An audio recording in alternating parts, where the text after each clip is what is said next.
நெல் மோசடி. மாக்கினாம்பட்டி என்னும் கிராமத்தில் சசிதரன் என்ற வியாபாரி வாழ்ந்து வந்தார். அவர் தன் மகனுக்கு திருமணம் செய்ய திட்டமிட்டார்.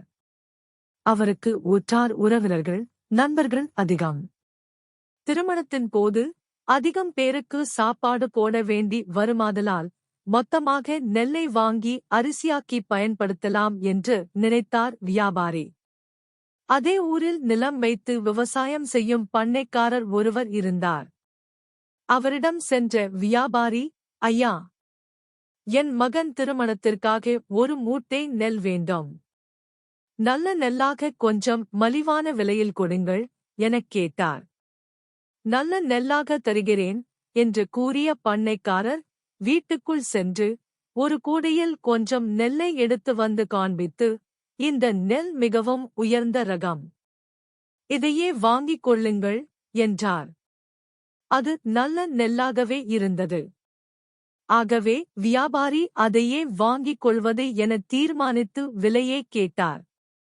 பண்ணைக்காரர் கூடையிலிருந்த நெல்லைக் காண்பித்து, இந்த நெல்லின் விலை 1000 ரூபாய் என்றார்.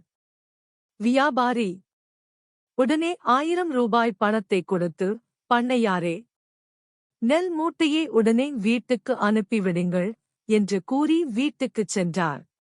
சிறிது நேரம் சென்றபின் பண்ணையார் அனுப்பிய ஆள் விவசாயியின் வீட்டுக்கு வந்தான். சிறு கூடை நெல்லை வியாபாரியிடம் கொடுத்து, இதை நீங்கள் கொடுத்த பணத்துக்காக பண்ணையார் கொடுத்து அனுப்பினார் என்று கூறினான். நான் ஒரு மூட்டை நெல்லுக்கல்லவா பணம் கொடுத்துவிட்டு வந்தேன். ஒரு சிறு கூடை நெல்லை கொடுத்தனுப்பியிருக்கிறாரே என்று வியப்போடு கேட்டார் வியாபாரி. அதைப் பற்றியெல்லாம் எனக்குத் தெரியாது. ஏதாவது பேச வேண்டும் என்றால் பண்ணையாரிடம் நேரே வந்து பேசிக் கொள்ளுங்கள் என்று கூறி தான் கொண்டு வந்த கூடை நெல்லை வைத்துவிட்டு போய்விட்டான் வேலைக்காரன். வியாபாரி பண்ணையார் வீட்டுக்கு விரைந்து சென்று அவரைச் சந்தித்தார். நான் ஒரு மூட்டை நெல்லுக்கல்லவா 1000 ரூபாய் கொடுத்துவிட்டு சென்றேன். நீங்கள் என்னிடம் மாதிரிக்காகக் காண்பித்த சிறு கூடை நெல்லையல்லவா கொடுத்து அனுப்பியிருக்கிறீர்கள் என்று கேட்டார். மூட்டையைப் பற்றி நான் ஏதும் பேசவில்லையே. கூடை நெல்லை உம்மிடம் காண்பித்து இந்த நெல்லின் விலை 1000 ரூபாய் என்று சொன்னேன். நீர் ஒப்புக்கொண்டு பணம் கொடுத்து விட்டுச் சென்றீர்.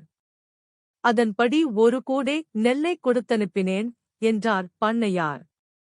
நீங்கள் பேசுவது நியாயமல்ல. சிறு கூடை நெல் 50 ரூபாய் கூட பெறாது என்பது உங்களுக்குத் தெரியும். அந்த நெல்லுக்கு 1000 ரூபாய் பணம் வாங்கிக் கொள்வது மோசடி அல்லவா என்று கோபத்தோடு கேட்டார் வியாபாரி. நான் ஒரு சிறு கூடை நெல்லை உம்மிடம் காண்பித்து, இதன் விலை 1000 ரூபாய் என்று சொன்னேன். உமக்கு விலை ஒத்துவரவில்லை என்றால் வேண்டாம் என்று திரும்பிப் போயிருக்க வேண்டும். விலையை ஒப்புக்கொண்டு பணத்தை கொடுத்துச் சென்றுவிட்டு இப்போது வந்து தகராறு செய்வது என்ன நியாயம் என்று கேட்டார் பண்ணையார். இருவருக்குமிடையே சச்சரவு அதிகரித்தது. பண்ணையார்தான் சொன்னதே சரியென விடாப்பிடியாகச் சாதித்தார். அவரிடம் மேற்கொண்டு பேசுவதால் ஒரு பயனும் ஏற்படாது என்று உணர்ந்த வியாபாரி மரியாதை இராமனிடம் சென்று முறையிட்டு தனக்கு நீதி வழங்குமாறு கேட்டுக்கொண்டார். மரியாதை இராமன் பண்ணையாரை வரவழைத்து விசாரணை செய்தார். நீதிபதி அவர்களே, நான் தவறு ஏதும் செய்யவில்லை. ஒரு கூடை நெல்லைக் காண்பித்து இதன் விலை 1000 ரூபாய் என்று சொன்னேன். ஒப்புக்கொண்டு வியாபாரி பணம் கொடுத்தார். இப்போது விலை ரொம்ப அதிகம் என்று கூறுகிறார். அதற்கு நான் என்ன செய்ய முடியும் என்றார் பண்ணையார். தருமபிரபு, நான் ஒரு மூட்டை நெல் தேவைப்படும் என்று கூறித்தான் விலை கேட்டேன். இவர் நெல்லின் மாதிரிக்காக சிறு கூடையில் கொஞ்சம் நெல்லைக் காண்பித்தார். இவர் கூறிய விலை ஒரு மூட்டை நெல்லின் விலை என்றுதான் எண்ணிக்கொண்டேன் என்றார் வியாபாரி. பண்ணையாரே, சாதாரணமாக தற்சமயம் ஒரு மூட்டை நெல்லின் விலை 1000 ரூபாய்க்கு விற்கிறது. அப்படியிருக்க ஒரு சிறுகூடை நெல்லுக்கு 1000 ரூபாய் என்று எவ்வாறு நிர்ணயம் செய்தீர் என மரியாதை இராமன் கேட்டார். நெல் வெளியே என்ன விலைக்கு வேண்டுமானாலும் விற்கலாம். ஆனால் வியாபாரியிடம் ஒரு கூடை நெல்லை காண்பித்து இதன் விலை 1000 ரூபாய் என்று சொன்னேன். இவர் சரி என்று ஒப்புக்கொண்டு பணத்தை கொடுத்தார். விலை பிடிக்கவில்லை. அதிகம் என்று தோன்றியிருந்தால் அப்போதே இவர் அதைச் சொல்லியிருக்க வேண்டும். விலை பிடிக்காவிட்டால் பணம் கொடுக்காமல் திரும்பிப் போயிருக்கலாம். இப்போதே வியாபாரி ஆட்சேபனை செய்வதில் என்ன பிரயோசனம் என்று பண்ணையார் சாமர்த்தியமாக பதில் சொன்னார். பண்ணையார் வெறும் வார்த்தை ஜாலங்களைச் செய்து அந்த அடிப்படையில் வியாபாரியை வஞ்சிக்க நினைக்கிறார் என்பதை மரியாதை இராமன் புரிந்து கொண்டார். பண்ணையார் செய்வது போலவே வார்த்தை ஜாலம் செய்து அவரை மடக்க வேண்டும் என்று மரியாதை இராமன் தீர்மானித்துக் கொண்டார். பிறகு இருவரையும் நோக்கி, இந்த வழக்கைப் பற்றி நான் முழுவதுமாக ஆராய்ந்து ஒரு முடிவுக்கு வருவதற்கு 1 மாதம் ஆகும். அதுவரை நீங்கள் இருவரும் ஒரே வீட்டில் வசிக்க வேண்டும். பண்ணையாரே, இந்த 1 மாதத்திற்கு உமக்கு வியாபாரி தம்முடைய செலவில் சாப்பாடு போட வேண்டும். சாப்பாடு விஷயத்தில் வியாபாரி எந்த அளவு சாப்பிடுகிறாரோ அதே அளவு சாப்பாட்டை உமக்கு அவர் அளிக்க வேண்டும். நீங்கள் 2 பேரும் வெளியே வேறு எங்கும் சாப்பிடக்கூடாது என்று கூறினார். நிபந்தனையை இருவரும் ஒப்புக்கொண்டனர். மரியாதை இராமன் வியாபாரியை தனியாக அழைத்து பண்ணையாருடன் சேர்ந்து சாப்பிடுவதற்கு முன்னதாக சமையலறையில் வயிறு நிறைய சாப்பிட்டுவிடும். பண்ணையாருடன் சாப்பிட அமரும் போது உமது இலையில் ஒரே ஒரு சோற்றுப் பருக்கையை மட்டும் போட்டுக்கொள்ளும். இதேபோல சோற்றை பண்ணையார் இலையில் போட்டுவிடும். நான் சாப்பிடுகிற அளவு ஒரு பருக்கைச் சோறுதான். இதையே உமக்கும் போட்டிருக்கிறேன் என்று கூறிவிடும் எனச் சொல்லி அனுப்பினார். 2வது நாளே பண்ணையார் மரியாதை இராமனைத் தேடி வந்தார். ஐயா, வியாபாரி ஒவ்வொரு வேளையிலும் ஒரே ஒரு சோற்றுப் பருக்கையைத்தான் எனக்கு பரிமாறுகிறார். ஒரு சோற்றுப் பருக்கையை உண்டு ஒரு மனிதனால் உயிர் வாழ முடியுமா? பசிதான் அடங்குமா? பசியும் பட்டினியுமாக 2 நாட்களாக நான் அவதிப்படுகிறேன். தயவு செய்து வேறு ஏதாவது ஏற்பாடு செய்யுங்கள். வியாபாரியே வயிறு நிறையச் சோறு போடச் சொல்லுங்கள் என்றார். நீர் சொல்வது மாதிரி எவ்வாறு செய்ய முடியும்? வியாபாரி உமக்குச் சோறு போட வேண்டும் என்பதை மட்டும்தான் நீர் ஒப்புக்கொண்டீர். வயிறு நிறையச் சோறு போட வேண்டும் என்று நீர் கேட்கவில்லை.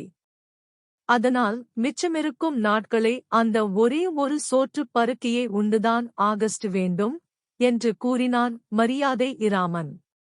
ஐயா, சோறு என்று சொன்னாலே வயிறு நிறையச் சோறு என்றுதானே அர்த்தம்.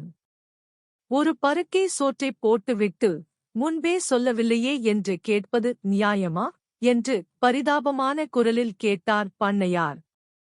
ஐயா, பண்ணையாரே, வியாபாரி தமக்கு ஒரு மூட்டை நெல் வேண்டுமென்று கேட்டு விலையை விசாரித்தார். நீர் விலையைச் சொன்னீர். ஆனால் ஒரு சிறு கூடை நெல்லை மட்டுமே கொடுத்துவிட்டு ஒரு மூட்டை நெல்லின் விலையை வாங்கிக் கொண்டீர். இதைக் கேட்டால் விதண்டாவாதம் பேசுகிறீர். வியாபாரி விஷயத்தில் நீர் நடந்து கொண்டது நியாயம் என்றால் சாப்பாட்டு விஷயத்தில் அவர் நடந்து கொள்வதும் நியாயம்தான். நீரே ஒப்புக்கொண்டவாறு 1 மாத காலத்துக்கு ஒரு பருக்கைச் சோற்றை உண்டுதான் நீர் நிபந்தனையை பூர்த்தி செய்ய வேண்டும் என்று கண்டிப்பான குரலில் கூறினார் மரியாதை இராமன். பண்ணையார் தான் செய்த தவறை உணர்ந்து, நீதிபதி அவர்களே, வியாபாரியின் விஷயத்தில் நான் நடந்து கொண்டது தவறுதான் என்பதை ஒப்புக்கொள்கிறேன். அருள் கூர்ந்து என்னை மன்னிக்க வேண்டும் என்று வேண்டிக் கொண்டார். பண்ணையாரே, உம்மை போன்றவர்களை மன்னிப்பது சரியல்ல. வசதி வாய்ப்பு படைத்த நீர் ஒரு அப்பாவி வியாபாரியே ஏமாற்றி மோசடி செய்யத் துணிந்தது ஒரு பெரிய குற்றம். அறியாமல் செய்த குற்றத்தை மன்னிக்கலாம். தெரிந்து வேண்டுமென்றே ஒருவரை மோசடி செய்யும் நோக்கில் திட்டமிட்டு குற்றமிழைப்பதற்கு கடுமையான தண்டனையைத்தான் அளிக்க வேண்டும். என்றாலும் நீர் முதல் முறையாக இந்த குற்றத்தைச் செய்திருப்பதால் உமக்கு கடுமையான தண்டனை கொடுக்காமல் விடுகிறேன். வியாபாரிக்கு நீர் ஒரு மூட்டை நெல்லுக்குப் பதிலாக 2 மூட்டை நெல்லை கொடுக்க வேண்டும் என்று தீர்ப்பளித்தார். தலை தப்பியது தம்பிரான் புண்ணியம் என்று பண்ணையார் நிம்மதி அடைந்து, மரியாதை இராமன் உத்தரவுப்படி வியாபாரிக்கு 2 மூட்டை நெல்லை கொடுத்தார்.